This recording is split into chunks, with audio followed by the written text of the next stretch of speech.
the main accused, he had invited Shiraz and Mustafa to his bungalow on January 6, where he severely beat the victim.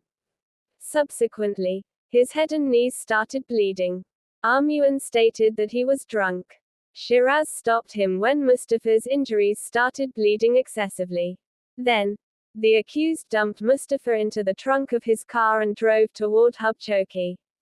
Upon reaching Hub, when Armughan opened the trunk, Mustafa was still breathing. He rolled down the windows, sprinkled petrol on the victim and taunted him, "Run if you have the courage."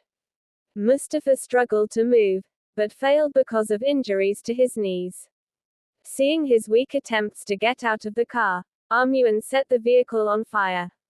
Immediately after setting the car on fire, Shiraz suggested Armughan to leave the site and return to Karachi. They fled the scene on foot for 3 hours and reached back Karachi after taking rickshaw for Defence Karachi and Ober to their homes.